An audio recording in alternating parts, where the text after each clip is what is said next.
Varicose veins కి సరైన చికిత్స కోసం సంప్రదించండి ఎవిస్ హాస్పిటల్. నమస్తే రమ్మగారు. నమస్తే జయ. ఏదైనా చందమామ కథ చెప్తారండి? సరదాగా ఉండే కథ చెప్తాం. ఓకే. మంచి కథ, సరదాగా కూడా ఉంటుంది. పూర్వమట ఆదర్శముఖుడు అని ఒక రాజుగారు ఉండేవాడు. రాజు భలే గొప్పవాడు. ఆయన ఎంత మంచి మంచి తీర్పులు ఇచ్చేవాడు. తీర్పు అంటే చివరికి రిపోర్ట్ ఇచ్చిన వాడు వెనక్కి తీసుకెళ్ళిపోయేలాగా కూడా ఉండేవి కొన్ని. ఓహో. వదిలేండి మాలో మేమే సర్దుకుంటామనేవాళ్ళు. చాలా గట్టివాడు, తెలివైన వాడు. ఆయన ఐడియాస్ చాలా గొప్పవాడు అనమాట. అయితే ఆయన రాజుగా ఉండే కాలంలో రాజధానికి పక్కన ఒక ఊళ్ళో దండి అని ఒక బ్రాహ్మణ ఆయన ఉండేవాడు. ఈయనకి ఏంటంటే పొలం ఉంది, కొంచెము వ్యవసాయ పొలం ఉంది, కానీ ఇవి లేవు, ఎడ్లు లేవు. ఎడ్లు లేకపోయేసరికి బ్రాహ్మడు కదా, ఎవరిని అడిగినా వాళ్ళు ఎవరో ఒకళ్ళు తోలుతారు. ఓ ఆసామిని డబ్బులు ఉన్నాయని ఒక ఆయన్ని ఎడ్లు ఉన్నాయని అడిగాడు. ఏమిటి నాకు ఎడ్లు కావాలంటే ఆయన ఏమన్నాడు, సరే మా ఎడ్ల తోలుకోండి పంతులు గారు అని చెప్పాడు. ఈ దండ ఏం చేశాడు, ఓ జత మంచి పెద్ద ఎడ్ల సలీసుగా ఉన్న వాటిని తీసుకుని వెళ్ళాడు. తవ్వుకున్నాడు, దున్నుకున్నాడు నేల.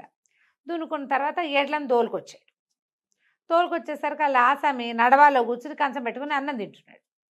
పొద్దుటి పూట సద్దన్నం తింటారు కదా. ఇది చూసేసరికి అలా అన్నం తినేవాడిని లేపు రావటం ఎందుకు లేని ఆయన చూస్తూనే ఉన్నాడు. ఆసామి ఇట్లా చూస్తూ ఉండగానే ఈ 2 ఎడ్లని కొట్టంలోకి తోలాడు. తోలి అన్నాడు, వెళ్ళిపోయాడు. ఏ నోటితోటి ఏమనలా, చెయ్యి ఊపాడు. ఈ ఆసామి అన్నం తింటూ ఎడ్లు 2 కొట్టంలోకి వెళ్ళటం చూశాడు కూడా. ఓకే. ఓ గంట పోయాక ఆయన దారిన ఆయన పోయాడు. ఓ గంట పోయాక ఈ అన్నం తింటున్న ఆసామి చేయి కడుక్కుని దొడ్లో ఏవో సవరించుకుని వీళ్ళతో కబుర్లు చెప్పి కొట్టంలోకి వచ్చి చూసేసరికి ఎడ్లు లేవు. ఈయనేం చేశాడు, కథ చెప్పుకున్నా కదా ముందు, తోలాడు, కట్టాడు కాదు, తోలాడు అంతే. ఆయన కట్టుకుంటాడు అని ఊరుకున్నాడు. అక్కడి నుంచి ఎడ్లు వెతికాడు, అటు ఇటు ఎక్కడ కనపడలేదు. కొట్టంలో ఉండాల్సిన ఎడ్లు లేవు. పోయి దండిని అడిగాడు, ఆ కొట్టంలో మరి మా ఎడ్లేవి అని. కొట్టంలో తోలుతిని కాదు అన్నాడు. ఏం తోలేవు, కొట్టంలో లేవు, మరి వచ్చి చూపించన్నాడు.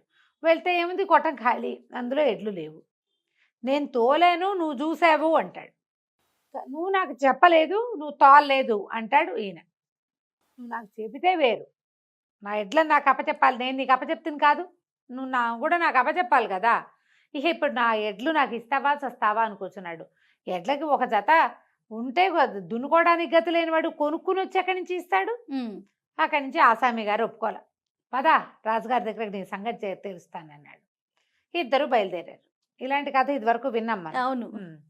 ఇద్దరు బయలుదేరితే దారిలో పోతుంటే ఒక ఏరు దాటి వెళ్ళాలి అవతలకి.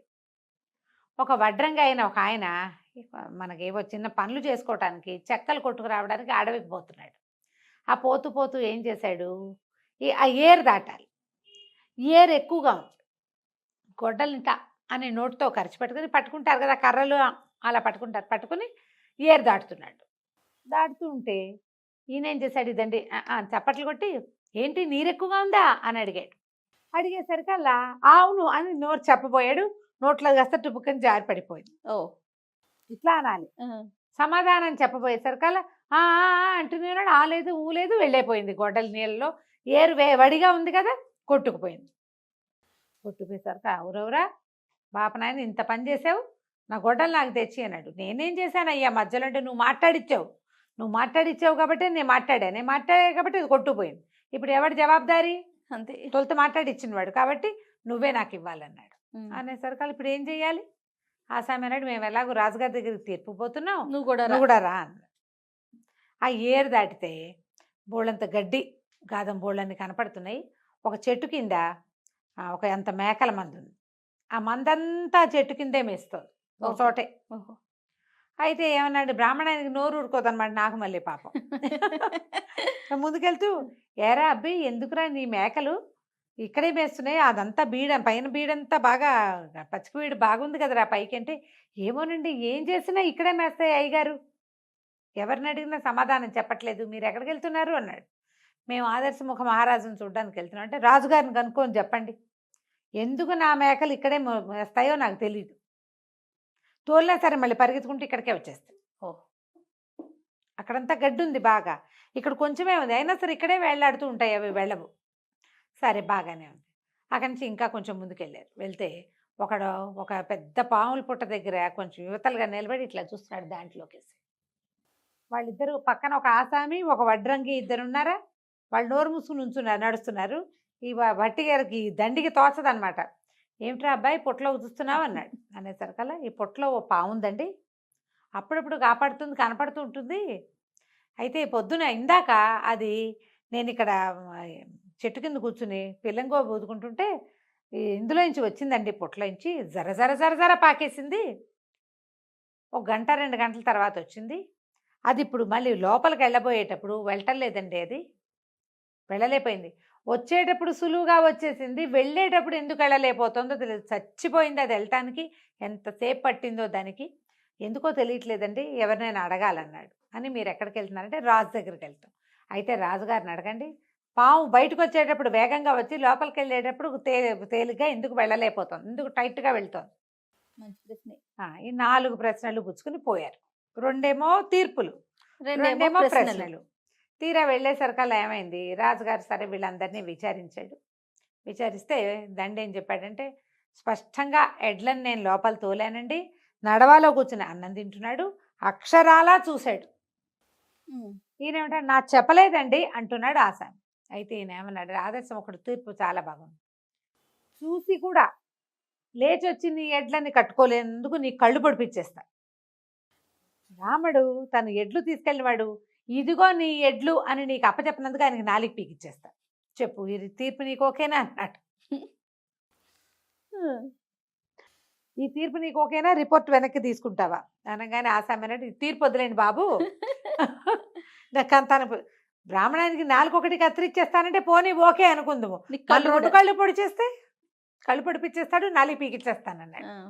అనగానే వద్దులేండి, ఎడ్లు లోపల రావడం నేను చూశాను అనుకోండి, కళ్ళు చూసినా కూడా నాకు బుద్ధి లేనందుకు నా కళ్ళని నేను తిట్టుకుని నా ఎడ్లని నేను వెతుక్కుంటాలేండి, బ్రాహ్మణ ఆయన వదిలిపెట్టండి, నా రిపోర్ట్ వెనక్కి తీసుకుంటాను, టాటా బాయ్ బాయ్ అని వెళ్ళిపోయాడు. ఓకే, ఇప్పుడు 2వ వాడు ఉన్నాడు వడ్రంగి. బ్రాహ్మణ ఆయన మాట్లాడించడం వల్లే గొడ్డలి పోయింది. నీరు వడిగా ఉంది, అందుకే వీడు నోట్లో గొడ్డలు పెట్టుకుని నిదానంగా ఏరు దాటుతున్నాడు అని చూశాడు బ్రాహ్మడు. చూసినా కూడా అడిగాడు నిన్ను కదా, బ్రాహ్మడి కళ్ళు పొడి చేసేద్దాం, వాడి శిక్ష అయిపోయింది. ఇక నీ సంగతి ఏంటంటే, నీళ్లు వడిగా ఉన్నాయని తలూపి చెబితే సరిపోయేది, తలూపచ్చు, తలూపకుండా నోరు తెరిచి ఒకటి పళ్ళు పీకిచ్చేద్దాం నీవి, ఓకేనా అన్నాడు. వడ్రంగి వాడు అన్నాడు, ఎందుకు బాబు అంత కష్టం, పావల పెడితే గొడ్డలు వస్తుందండి, వద్దులేండి బ్రాహ్మణ ఆయన నేను క్షమించేస్తాను, నేను రిపోర్ట్ ఇవ్వను అని వాడు వెళ్ళిపోయాడు. ఇప్పుడు ఈ దగ్గర దండి దగ్గర 2 ప్రశ్నలు ఉన్నాయి, మేకలు అండ్ పాములు. ఈ మేకలు ఎందుకోనంటే ఒక చెట్టు కిందే మేస్తాయండి, అదొక పెద్ద నేరేడు చెట్టు, ఆ నేరేడు చెట్టు కిందే మేస్తున్నాయి. అవతల ఇంకా గడ్డి ఉంది కానీ అవి ఆ గడ్డి మీదకి వెళ్ళవటం ఎప్పుడు ఇక్కడే మేస్తాయంటే ఆయన అన్నాడు, ఓహో ఆ దారిలో ఉన్న నేరేడు చెట్లు కాదు, సరే ఆ నేరేడు చెట్టు మీద పెద్ద బ్రహ్మాండమైన కొండ తేనెటీగల తేనె పట్టుంది, ఆ చుక్కలు కిందకి రాలుతుంటే ఆ తీపికి అలవాటు పడి మేకలు ఇంకో చోటకి వెళ్ళటం లేదు, వచ్చే వారం ఎలాగో చెట్లు కొట్టించేస్తానులే, ఆ మేకలు చచ్చినట్టు ఇంకో చోటుకి పోతాయి, తీపి కొత్త రుచి తగిలేసరికి వెళ్ళడం మానేస్తున్నాయి అన్నమాట మేకలు. వెళ్ళకుండా అక్కడున్న గడ్డే పిక్కు తింటూ ఉంటాయి. ఒక చోటే పడవు కదా, గాలికి చుక్కలు అటు ఇటు ఎగురుతాయి, ఆ చెట్టు కిందే ఉన్నాయి. అక్కడి నుంచి ఇది కూడా అయిపోయింది, ఆ చెట్టు కొట్టించేస్తే మేకలు ఆ చెట్టు వదిలేసేసి వేరే చోటకి వెళ్తాయి, గడ్డున్న చోటకి. ఈ తీపి కాసిపడి ఇక్కడ ఉండకుండా ఉంటాయి. 4వది 2వ క్వశ్చన్, ఇక్కడ పాము బయటకు వచ్చేటప్పుడు ఆకలితో వస్తుంది, బక్క చిక్కిపోయింది, పొట్టలో ఆహారం అంతా అరిగిపోతుందా, బయటకు వచ్చేస్తుంది చకచక చకమని. అది వచ్చేటప్పుడు ఏం చేస్తుంది, ఒక 4 కప్పలనో ఓ 2 అడవి కోళ్లనో దేన్నో మింగేసి వస్తుంది, తినొస్తుంది, అందుకని లావుగా అయిపోతుంది లోపలికి వెళ్ళేటప్పుడు ఆ కంతలోకి, అందుకని వెళ్ళలేకపోతుంది. అంతే బాబు, బ్రెయిన్ పెడితే సరిపోయేది అని చెప్పాడు. ఈ 2 సమాధానాలు తీసుకుని 2 తీర్పుల గురించి నవ్వుకుంటూ ఆ దండి మళ్ళీ వెనక్కి నడిచెళ్ళి వెళ్తూ అక్కడ ఉన్నవాడికి, ఆ మేకల వాడికి ఆ కబురు, పాము దగ్గర ఉన్నవాడికి 2వ కబురు చెప్పి తన గ్రామానికి వెళ్ళిపోయాడు. కథ కంచికి మనం ఇంటికి. చాలా బాగుందండి. నమస్తే రమ్మగారు. నమస్తే.